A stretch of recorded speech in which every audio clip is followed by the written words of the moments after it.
Heyo, my Project PlanCo friends. JonnyFiveAlive here, and welcome back to the third episode of Project PlanCo. What I have for you guys here today is 3 massive creations for the Planet Coaster style Main Street of the project. Really cool stuff. I mean, all 3 cohesive scenes, as you can see from some of the shots back here, they're looking absolutely amazing. All of them are different. We're going to talk closely about them in just a minute, but what I do want to address to you guys is how the launch of the project went. Episode 1 was a bit of an early access video, and the builds that I showed you guys corresponded to what the patrons did and how they used their 48-hour head start, and we got to see a few builds there. And in the last episode, it was my Let's build, and I did not get to iterate on how the launch of the project went. When we launched this thing at 7 a.m. on Friday morning, all 82 plots were assigned and taken by somebody within the first 19 hours. It went so incredibly fast that by the end of the day, people that were coming in just a day late or decided to check in a little bit later, they were already too late to the party and there were no plots available. That is absolutely outrageous because in the past, we've done contests, shop contests, and I think one of our biggest shop contests ever was probably about 100 submissions or something. So, you know, the game getting a little bit older in age and things like that, I kind of assumed that it wouldn't go this quickly.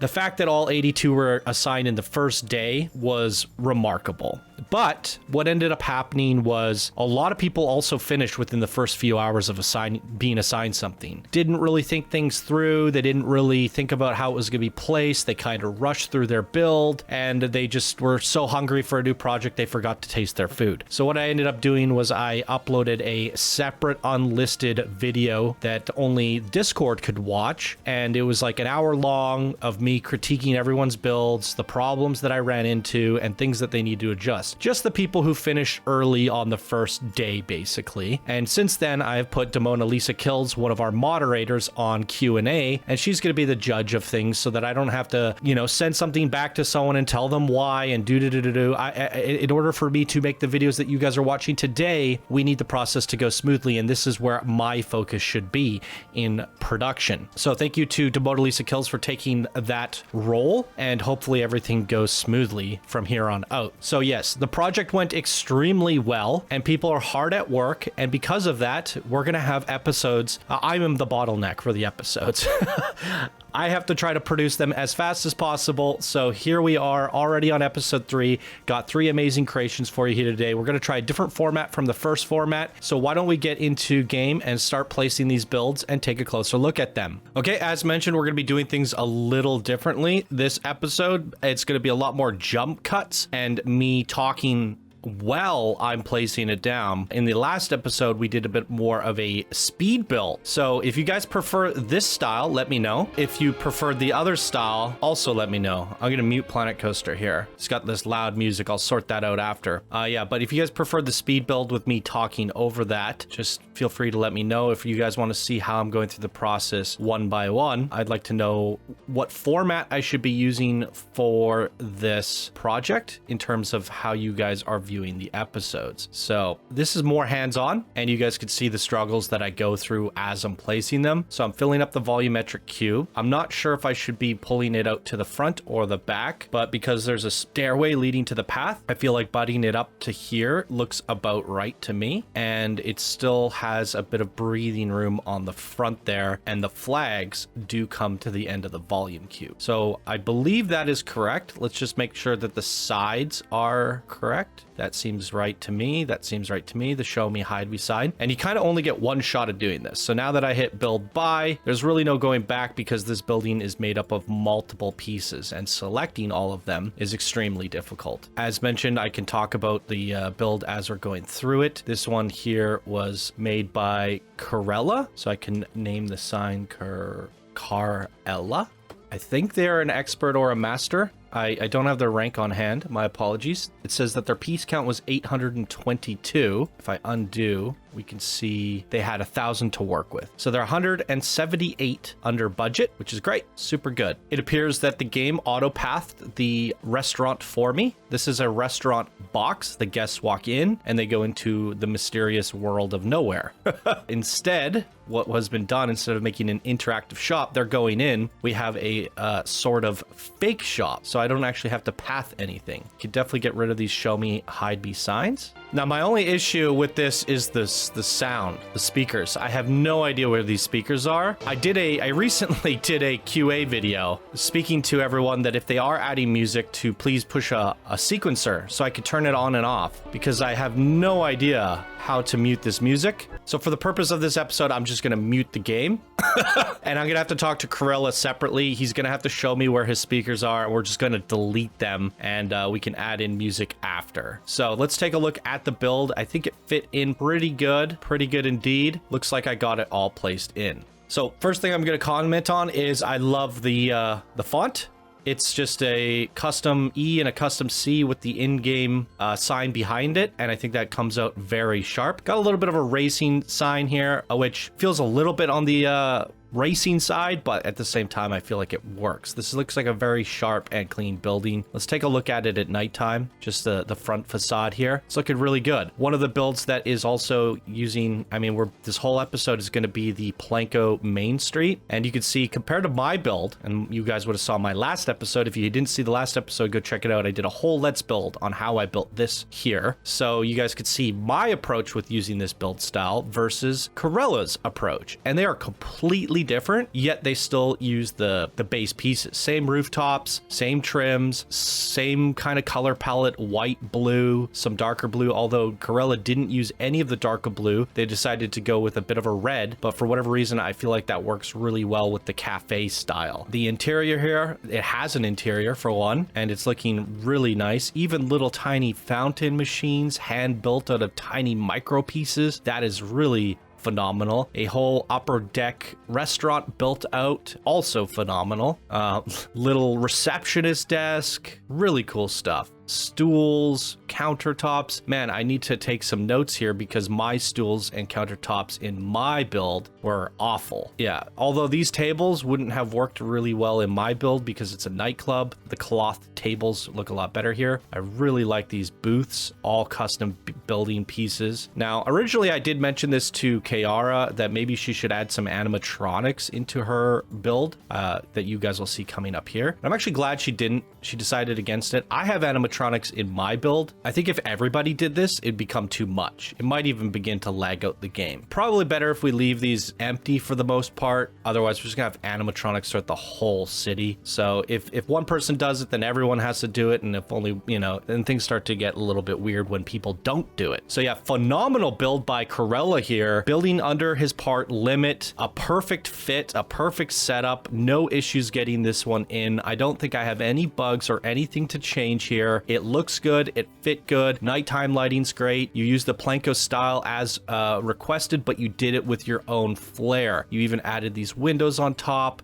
You came up with your own designs and you used the pieces in interesting ways. So I really think this is a massive success right here. So good job to Carella on this build here today. What did you guys think? Throw your comments down below. Let's go set up the next creation for Project PlanCo Mainstreet. Okay, next up is Coffee Shop Mainstreet, created by Kayara. This one is a 1,200 piece limit using the Mainstreet PlanCo style, and on the Steam page it says that they used 1,192 pieces. So you got 8 pieces remaining on this build, and it is the coffee shop, the generic coffee shop that is going right next and in between my club and the cafe or the restaurant that we just placed. So do we have a sink behind me sign? We do right here. Very good. Thank you for that, Kayara. And hopefully other builders watching this series are learning from these setups. If you have any additional setup guides, like, like some people built the volume cube perfectly, and if you didn't build the volume cube perfectly,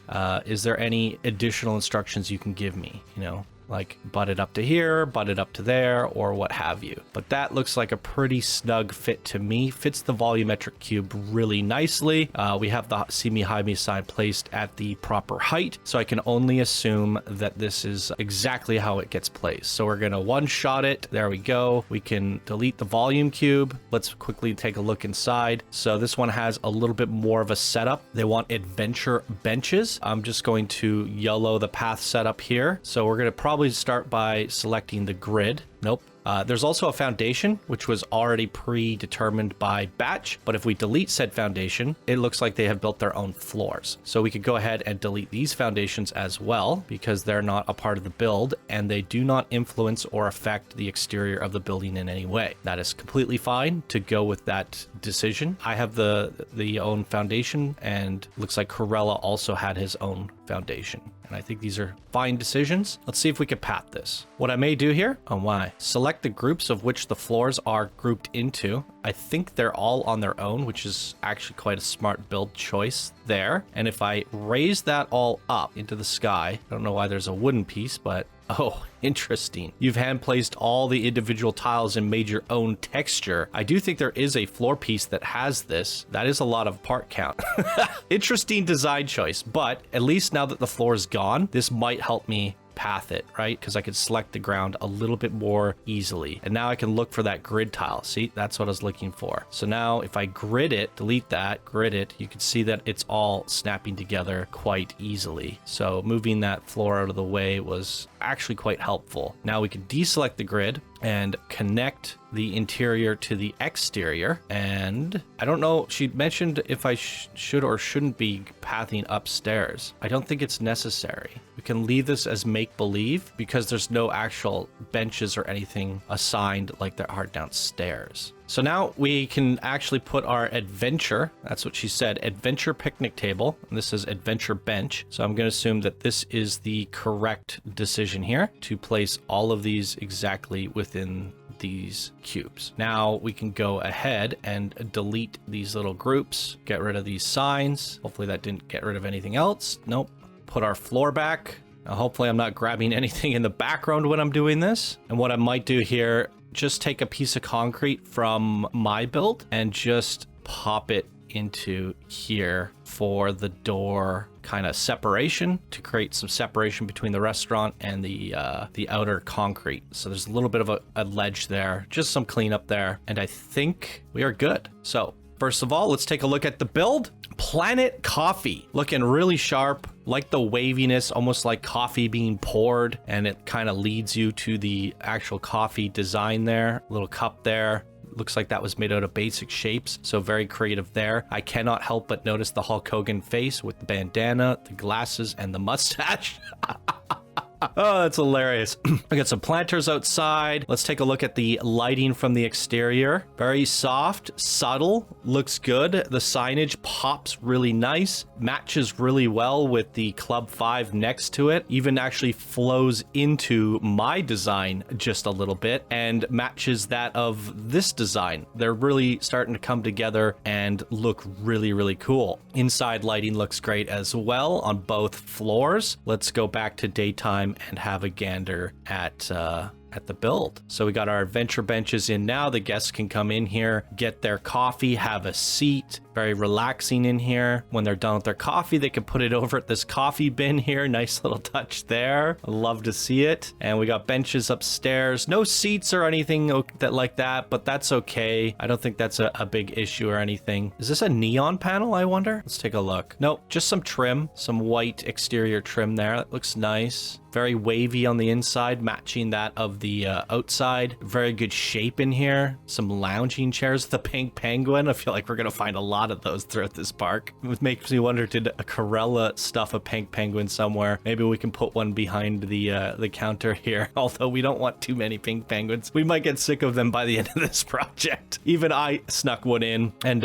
if you missed last episode, I guess I could give a quick walkthrough of my build at the end of this episode. So we could do that. Yeah, this looked really good, Kayara. I'm really happy with the way this turned out. out, you also had to use the PlanCo style build pieces. But again, as mentioned, looking at how Carella built with his, how I built with mine, this actually came out quite different. It's really interesting to see how people are using these shapes in different and creative ways. So with the other builds like this one here and mine, we have decided to cut the cap the corners with pillars or trim, and Kayara has decided against that, but the one clean side with no trim actually creates a nice separation. It doesn't need a pillar there to separate them because there's no clipping, there's no crashing, and it's actually like a smooth, clean transition. And I think that actually works really well here and goes to show like you can do hard edges with this build style without any flickering, because sometimes like the wood might butt through the front or the blue might butt through the wood. And I think she's offset it and just like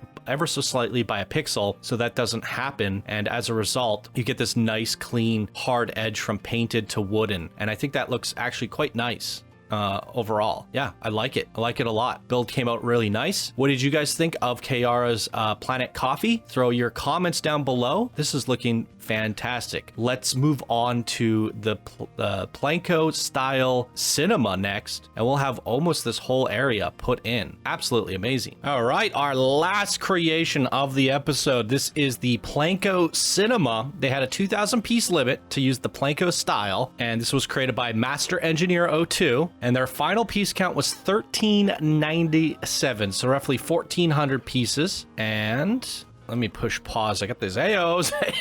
That might be a problem too. I didn't think about that when I trapped some guests into my build. Yeah, so 1,400 pieces, very efficient. Of the 2,000 allotted to you, you're 700 or 600 under. So very good job there, Master Engineer. Let's make sure we get this volume cube butted up just ever so correctly. Now we have a show me, hide me. Very helpful. Thank you for doing that. And it's so pixel perfect that it takes 1 pixel to get it right. Good googly moogly. Okay, let's make sure we got the side butted up correctly. I think we can overhang just a little bit based off of where the foundation is over here. Might be better if I slide it to the path just a little bit. That looks about good to me. I might even want to leave a little bit more room here. Let's try that. Hopefully we got it right the first try. We're going to delete the volume cube. See, this foundation that's already pre-assembled here actually looks like it works really well, but based off of the... Oh, look at that. So I did a Q&A video that was unlisted on YouTube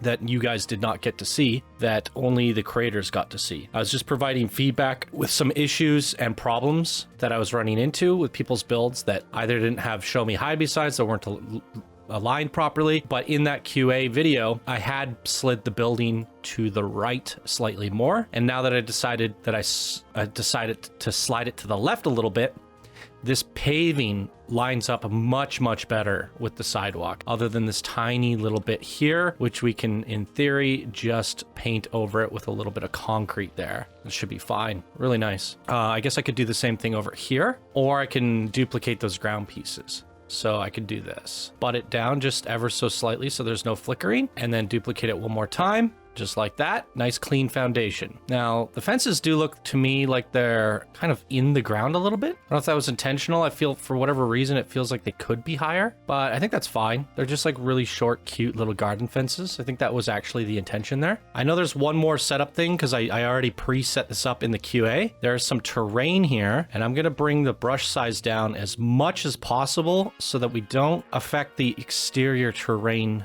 that much. Yeah, this needs to go down. So what I might do here, okay, I need it to be a little bit bigger. As soon as it gets through the floor here, there we go. We're gonna go flatten to foundation. And that way I could create the hardest edge possible without affecting too much of that exterior terrain, and just pop some of these bits down. Now, hopefully the terrain isn't affected too much, and hopefully that doesn't cause any issues. But I think we're good. I think it's all set up. So we can go back out and take a look at the building and then talk about what we're going to do with this cinema in the future. So again, our third and final building of this episode, going in beside mine to create a complete 4. All we're missing now is a Hats Fantastic shop, a toilet shop, and then the park entrance. And this whole area is done. So we're over halfway done this area, and it's looking pretty stellar in my opinion. Really cool style. I'm happy with the way it came out. At some point, my skepticism was starting to creep in. Zaphor in particular was giving me some doubt. He was saying, oh, Johnny loves this style and I don't know why. And you know, I'm not like I'm in love with the style because it's more of my curiosity, right? I like the style when I saw the examples from Frontier. I built a go-karts with this style as previously shown. What's going on here? Oh, I think that was meant to be deleted, probably. Yeah, so I've haven't seen this style be used a lot. It was underused. So it wasn't that I was in love with the style. It's just I was always curious to see what the style would look like if it had been, say, used a little bit more or overused. That's why I felt like I had to do it here. That, and in the game, it was called the PlanCo Modern style. So this being a PlanCo theme park, I feel like it's fitting to use it here, especially for a Mainstreet. So now my curiosity was getting the better of me, and I was getting concerned that it won't look good and it was too repetitive. But now that I'm seeing them all next to each other and how people have used all of the pieces differently from one another, none of these buildings look the same, but they also look the same in terms of style. Aesthetically, though, they are completely different. The way the roof has been done on the cinema, the way the symmetry has been done here, the hard angles, it's completely different than what I decided to do or what these other creators have decided to do. It's similar, but it's also different. The minute details are definitely different than one another. And that's really cool to see how much variation you can actually achieve with this build in particular. So really cool. Cinema, I'm not the craziest fan of this font, but you know, I don't know what it is. Maybe it's just the E. Like, is this something I could just quickly fix here? I feel like the E is like popping out too much. Does that fix it a little bit? I think it does. The E was just like way too big compared to the rest of it. So yeah, maybe that's about all that was standing out to me. And yeah, this looks great. Looks really fantastic. I feel like this is going to be one that we want to enter in at nighttime, so we might as well switch it over to nighttime anyways. Look at that. Beautiful, subtle, and very cohesive with the other builds. Fantastic. And great job to Batch planning a nightclub on this corner and a cinema on this corner. Two big main attractions in the opening center area. Really, really smartly done. I'm a fan. So let's go on to the cinema. We have some cashiers, some popcorn, very smart, a pink penguin. What did I say? I had a feeling we would find these. That'll be an Easter egg that we'll see throughout. I guess these are supposed to be like speaker screens, you know, even though it doesn't have the texture and it's just plain black. I think it's fine, you know, it's kind of what it would look like in a cinema. You just don't get that little bit of texture there. That's fine. Looking good. Is this supposed to be crashing through? Is this something I should be looking into adjusting? No. Okay, that's fine. And Pink Penguin Army in here. The projection screens that you built, I don't know if those are those in game. No. You took a camera and then you added a light or projector to it. Very smart. Gives it this great aesthetic. And then we have a random movie playing. So what I was thinking I would do, and let me know if you guys like this idea. I previously mentioned in a previous episode that every time I place a building, I'm going to be taking a screenshot with my Stay Puft Marshmallow Head cam. Basically, yeah, I guess I could take my screenshot now that this building's in. Ching! And now every time I place a building, I take a screenshot. And then if you play all of the frames together, or all the images, the whole city will be complete in a matter of seconds. So I thought that might be cool. I also have these fun little animations of me placing buildings down. Bump, bump, bump, bump, bump, bump. You guys have seen that. So I was thinking I could make like a 30-second video of the whole city being built from start to finish and put that on the movie screen on loop. So you can come in here and just see it all being played. I think that's just a fun idea. It's something interesting because that is something that is compelling to watch. Seeing this gray block just form into a city is insanely compelling. But we could also do some backstory, some lore. We could come up with a story or a setting or something to put on the screen. If we come up with something better later on, we'll definitely do that. But the first thing that came to mind was, oh, this is a great opportunity to put my speed build on there because it probably will end up being a very short clip that would be very fun to watch on a looping video screen. So yeah, I thought that might be a good, and we can add that in later. We could put whatever we want on there later. Whatever there is there currently is a pretty good placeholder. So yeah, cinema turned out great. It achieves what it should be doing. I like the fact that you actually did sink it into the ground to give it that height without actually like going really high into the sky. That was actually very clever, very smartly designed by Master Engineer there. Yeah, it's great. It achieves everything that it should achieve. It's very simplistic, but you can actually still walk in here. The guests might not be able to go in here, obviously. Did the pathing get auto-clicked in? I don't know if I actually got the pathing to these vending machines. Did it auto snap a path through the wall? It may have. Did it do it over here as well? May have. Okay, let's figure this out. It's really hard for me to select the grid in here. So one tip I would give people is if you hold control, it'll unsnap the terrain piece. So if I kind of place it around here, I could probably lock it in. Then we can build our pathway outward and towards our other one. And then we get that locked in. And from there, we can scoot it out to the streets. So it's basically done. My only concern is that the guests will walk into the counters. They will go up to the vending machines, but they might also walk through the counters. So how we fix that is we search for a scenery piece called a barrier, something like this. And if we actually just slide it into the counter where it's hidden, this actual piece here has a volumetric collision cube inside of it. And the guests, if placed into an area, the guests cannot walk into it. Now the guests will be forced to go around the counter ever so slightly, and that fixes that problem, and our pathing is set up. So at the very least, we will have guests walking in here, getting some popcorn and leaving. But, you know, for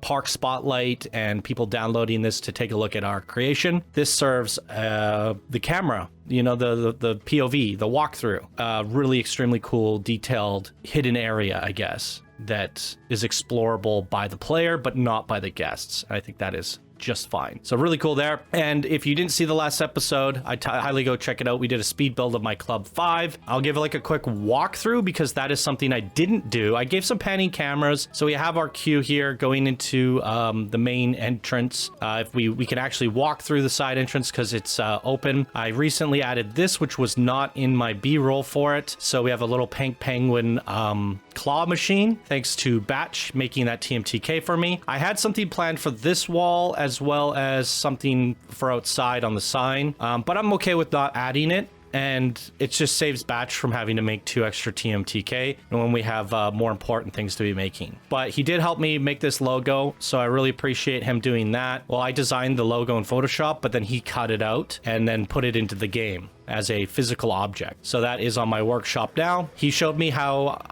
he has a tutorial on how to convert images into TMTK. So I used his tutorial to make that as well as to make this. Chant did all of these drawings. So shout out to Chant. She just kept on sending me all these cute drawings. So I figured I would just use them somehow. Some Easter eggs in there, some memes and behind the scenes stuff. And then I just put people all around. So there were some panning cameras about the walkthrough. But here's an actual kind of POV walkthrough. I have some guests dancing or trapped. The only thing I don't have yet is music, but I do have speakers. So I'll add some music in later. Probably use some Bitter Elegance music. I haven't quite figured out what song I want to use for it just yet. And then we have a little party going up here, and you can come to this upper balcony, and this is all integrated path work. So the guests can actually come up here. And there's a vista point, so they'll come take pictures with their cameras, and they can sit on these benches. So fully interactable with the guests. I had the privilege of being able to use the park files, so I went ahead and did something a little bit more complicated, but it's going to be a great view of everything once we're all said and done. Yeah, so that's it, guys. That's episode 3 of Project PlanCo. A lot of cool builds went into this creation or this area of the park today. Bigger builds too. We got a big cinema, a coffee shop, and a massive restaurant, and then of course my gigantic club. Compared to the first episode, the builds are getting bigger and better, as you can see. Wow, I cannot wait to see what we have to show you guys, or I can't wait to see what I get to discover in the next episode. It's a little bit of like opening loot boxes or something. It's like, oh, what do we have here today? Let's put this down. Let's see what it is. I get to be surprised by it. You guys get to be surprised. Let me know what you guys thought of the format. Did you like me placing it down and talking while I do it? Or would you like that to go a lot faster and just go and me just get straight to the point? I'm still learning how to do these videos. What is the best way to present them? And between episode 1 and 3, in terms of assembly and setup and presentation, I decided to try 2 completely completely different methods to give you guys a little bit of variety and get your opinions on which of the two methods you like more. So please do leave a comment down below. If you preferred the method and style of episode 1, let me know. And if you preferred this style, let me know as well. And then going forward, I will try to refine the process and make sure I best deliver you guys the most entertaining and presentable episodes for this project and series on the channel. All right, appreciate it, everybody. Appreciate the feedback. Let these builders know what you thought of their incredible creations down in the comments below. And that is going to do it for us in our 3rd episode of this Project PlanCo series. Thank you guys so much for watching, and I hope you have a wonderful day. Bye now.